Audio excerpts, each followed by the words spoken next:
যে এরাই সন্ত্রাসী বলে আপনাকে কখন অ্যারেস্ট করতে পারে। ভয়, আমরা আজকে ভয়ের মধ্যে বাস করছি। মুসলিম পরিচয় দিতে গিয়ে আমাকে ভয় করে যে এইখানে আমাকে হয়তো মুসলিম বলে পরিচয় দিলে আমাকে অশান্তি হতে পারে, আমার প্রতি নির্যাতন হতে পারে। আল্লাহ তাআলা বলছেন তোমাদের যে ভয়, আমরা ভয়ে বাস করছি না পৃথিবীতে। কাগজ ঠিক করো, কলম ঠিক করো, এনআরসি আর কেএমপিআর আর কত কিছু কৌশল চলছে পৃথিবী ভারতবর্ষ থেকে।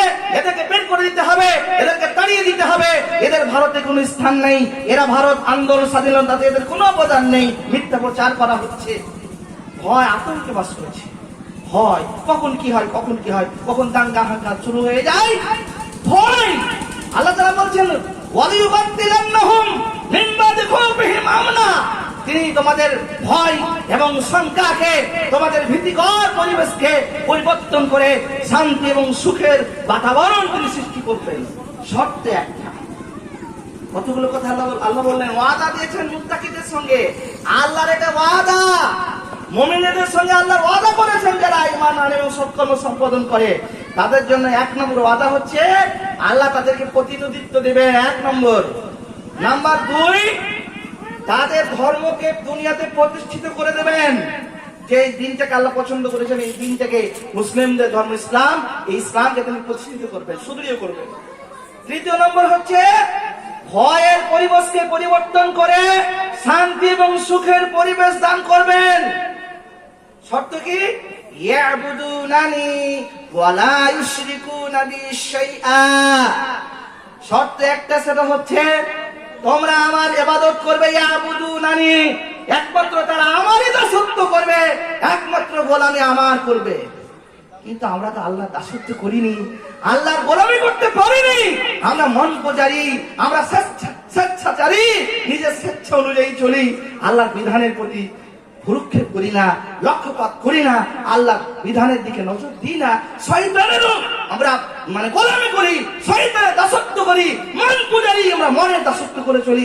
আল্লাহর দাসত্ব করলে এত অশান্তি অরাজকতা পৃথিবীতে হতো না। আল্লাহ বলেছেন স্পষ্ট করে, ইয়াবুদুনানি, তারা একমাত্র আমারই ইবাদত করবে, একমাত্র আমারই দাসত্ব করবে। ওয়ালা ইউশরিকুনা বি শাইআ। দ্বিতীয় নম্বর শর্ত হচ্ছে আমার ইবাদতে কাউকে শরীক করবে না। ওয়ালা ইউশরিকুনা বি শাইআ, কোনো কিছুকে কোনো কিছুকেই আমার ইবাদতে কোনো মুহূর্তেই কোশ্চেন কালুস শরীক করবে না। রাসূল আকরাম সাল্লাল্লাহু আলাইহি ওয়াসাল্লাম বলছেন, লা তুশরিক বিল্লাহি শাইআ ওয়া ইন কুতিলতা আও হুররিকতা। অনুমান আও কুতিলতা আও হুররিকতা, তোমাকে যদি হত্যা করে অথবা তোমাকে আগুনে পুড়িয়ে দেয়, আগুনে পুড়ে ভস্মীভূত হয়েও হত্যা হওয়া স্বীকার করিও, তবু আল্লাহর সাথে শরীক করাটাকে মেনে নিও। লা তুশরিক বিল্লাহি শাইআ। সবচেয়ে পৃথিবীর বড় অপরাধ হচ্ছে আল্লাহর জমিনে থাকেন, আল্লাহর খান, আল্লাহর অক্সিজেন ভোগ করেন, আল্লাহর মাটির উপরে বাস করেন, আল্লাহর আকাশের পানি ভোগ করেন, আল্লাহর সূর্যের আলোর তলে বাস করেন, আর আল্লাহর সাথে অন্যকে শরীক করেন। এই তো শিরক আর তাওহীদ কি, আমরা মুসলিমরা বুঝি না। শিরক এবং তাওহীদ কি? শিরকের বিপরীত বিষয় হচ্ছে তাওহীদ, তাওহীদের অপোজিট হচ্ছে শিরক, সুন্নাতের বিপরীত হচ্ছে বিদআত। আজকে আমরা মুসলিমরা শিরক নামক ব্যাধিতে আমরা লিপ্ত। মাজার পূজারী, কবরে সাজদা করে, মানুষ আজকে পীরকে সন্তুষ্ট করে নজর নিয়াত মানে মুসলিম যারা আহলে হাদিস দাবি করে তারা তাবিজ, মাদুলি, কার, ধাগা ব্যবহার করে, তারা অনেক শিরকের সঙ্গে জড়িয়ে আছে। তারা গণকের কাছে গিয়ে হাত দেখায়, তারাও গণকের কাছে গিয়ে হাত দেখায়, তারা জ্যোতিষীর কাছে যায়। জানি যাদেরকে আহলে হাদিস বলছে, দিকে মুসলিমের তারাও নামের আহলে হাদিস এটা করে থাকে। আল্লাহ বলছেন যারা আমার ইবাদত করে আর আমার ইবাদতে শিরক করে না, ওয়ালা ইউশরিকুনা বি শাইআ, এই কাজটা যারা করবে তাদের জন্য এই পুরস্কারের ঘোষণা। এই পুরস্কারের ঘোষণা, এক নম্বর পুরস্কার হচ্ছে আল্লাহ তাদেরকে নেতৃত্ব দিয়ে দেবেন।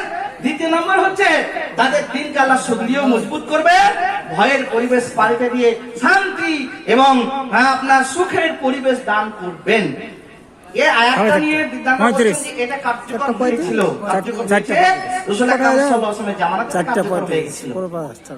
কিন্তু এটা শুধু রাসূলের জামার জন্য নির্দিষ্ট নয়, বরং যারা বা যে কোনো মুহূর্তে যদি মুসলিমরা এখনো যদি আমরা এই সত্য পালন করি, আল্লাহর ইবাদত, মুসলিম ঐক্য হয়ে একমাত্র আল্লাহর দাসত্বের শৃঙ্খলে নিজেদেরকে আবদ্ধ করতে পারি এবং আল্লাহর সাথে পৃথিবীর কোন বিষয়কে, কোন বস্তুকে যদি শরীক না করি, আল্লাহর আজও তিনি শান্তি পরিবেশ দান করবেন, অবশ্যই করবেন। ওমান কাফারা বাদা যালিক ফাউলাইকা হুমুল ফাসিকুন। আর যারা ওমান কাফারা বাদা যালিক, এরপরে যারা কুফরি করে, ওমান কাফারা বাদা যালিক, ঈমান আনার পরে যারা কুফরি করে, কুফরি ওমান কাফারা বাদা যালিকা ফাউলাইকা হুমুল ফাসিকুন, এরাই হচ্ছে পাপাচারী, এরাই হচ্ছে পাপাচারীর দল। ফাসিক খুরুজ মিনাত তাআ, এটা থেকে অনবত্য থেকে, আল্লাহর আনুগত্য থেকে বের হয়ে যাওয়া ফাসিকি বলা হয়।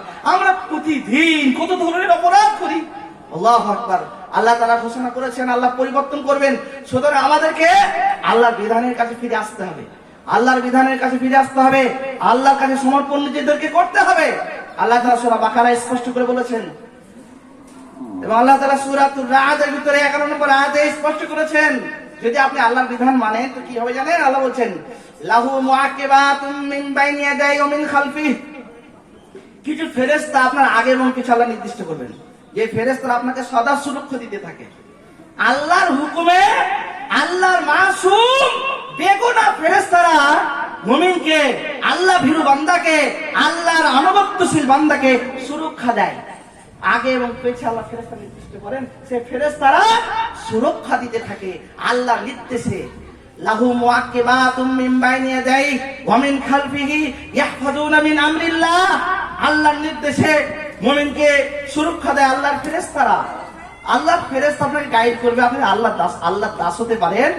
আল্লাহর যদি আপনি হন, আল্লাহর গোলামি যদি করতে পারেন, তাহলে আপনার আগে পেছনে আল্লাহ ফেরেশতা নির্দিষ্ট করবেন, সেই ফেরেশতারা আপনাকে বিভিন্ন ধরনের মানে বিপদ থেকে, বিভিন্ন ধরনের প্রতিবন্ধকতা থেকে আপনাদেরকে ফেরেশতারা গাইড করবে আল্লাহর নির্দেশে।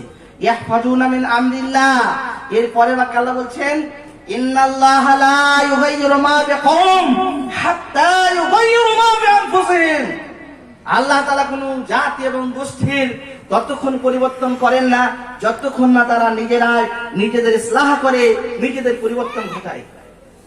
এই আয়াতে স্পষ্ট করা হয়েছে আমরা যদি আমাদের অবস্থাকে নিজেরাই পরিবর্তন করেছি, আমরা এই ভারতবর্ষের মুসলিমরা 750 বছরকে বলেন, 800 কে বলেন, 900 বছর ধরে এই ভারতবর্ষের মাটিতে মুসলিমরা শাসন করেছিল, তারা সুখ এবং সমৃদ্ধশালী ছিল, তাদের হাতে নেতৃত্ব ছিল, কিন্তু চলে গেল কেন? কারণটা কি? আল্লাহ বলেছেন পরিবর্তন আমরা নিজেরা করেছি। আমরা আল্লাহর বিধানকে লঙ্ঘন করার ফলে, আল্লাহ তাআলার বিধানকে ত্যাগ করার ফলে তিনি আমাদের থেকে নেতৃত্বকে ছিনিয়ে নিয়েছেন। আল্লাহ তাআলা সে কথা বলেছেন লা ইউগাইয়িরু মা বিকওম, তিনি কোন জাতি, কোন গোষ্ঠী, কোন সমাজের ততক্ষণ পরিবর্তন করেন না যতক্ষণ না তারা নিজেরা নিজেদের পরিবর্তন করার চেষ্টা করে, ইসলাহ করে, সংশোধন করে আবার ফিরে আসে, ততক্ষণ তিনি পরিবর্তন করেন। সুতরাং আমাদেরকে আবারও ভালো পথে ফিরে আসতে হবে, আমাদেরকে তিনি আবারও সুখ এবং সমৃদ্ধ দান করবেন, আমাদের অশান্তিকে দূর করে শান্তির পরিবেশ দান করে আল্লাহর ঘোষণা। তারপর আল্লাহ বলছেন আল্লাহ রাব্বুল আলামিন লা ইউগাইয়িরু মা বিকওম হাত্তা ইউগাইয়িরু মা বিআনফুসিহিম ইযা আরাদা বিকওমিন সুআন ফালা মারাদ্দা, আল্লাহ